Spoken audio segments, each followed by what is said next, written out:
In this tutorial in CyberLink PowerDirector, we're going to depart from our basic focus on video editing and talk about video production and hardware. Some of you are podcasters, some of you are content creators, some of you work with talent who could use a teleprompter, like the one you see here on the screen. This is a unit I just put together, and so from my own experience, I'd like to share a bit about this if you'd like to consider it or are thinking about a teleprompter in your setup. What do you need in order for it to work? First of all, you need your own tripod, something good and stable, and then you need a teleprompter kit. Now the kit basically contains the metal in the middle that holds everything together, and a beam splitter glass, which is the key to the kit. On the back end, you have a camera. On the front end, you have some kind of device that projects the text onto the mirror. And so you have to combine those elements that you own separately from any teleprompter kit. This one cost about $200. I had to add a camera on the back and then a tablet on the front. You can add anything else you want. But basically the feature of this is it has dark cloth on the back that keeps light from coming in, and basically has a shroud here. This is made of cardboard covered with cloth that again protects light from coming in. If it comes in on the back, you can't read the text very well on the mirror. And then you can use a digital camera like the one here, or I have a Vixia camcorder. Either will work. You can actually use a smartphone if you would prefer.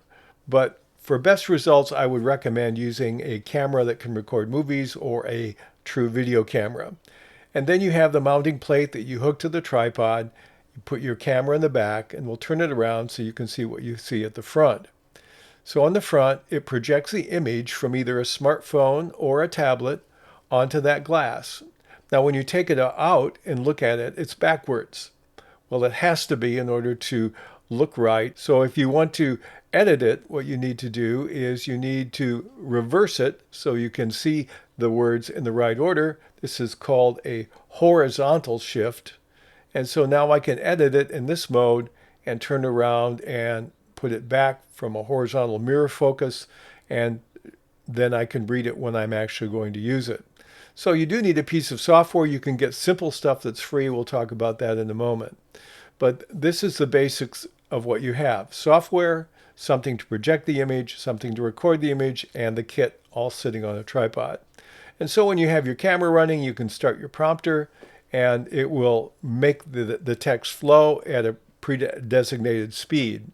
Now, if you want very sophisticated software, some of it is AI and will monitor your voice, and it will move the text faster or slower according to how you speak. But again, that comes at a price. So the more sophisticated elements you want in your software, it will be a higher price for the software that goes either on your smartphone or on your tablet. So those are the basics of how this works. And it's really simple once you get it together. The voice recognition is nice. Some models of software are subscriber only. Others are you buy it, you keep it. So you can work on whatever works best for you. So those are the key components of this kind of setup. The key thing is the beam splitter glass. You can actually, if you're a DIYer, build the rest of it yourself.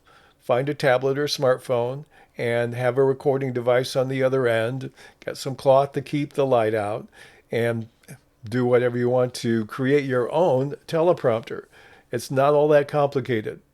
But we hope this will help you if you're thinking about different ways in which your video production can be enhanced by being specific, by using certain words rather than guessing. You can also trigger the software to give you an outline of what to say so that you can customize your words and you don't have to stick to a script.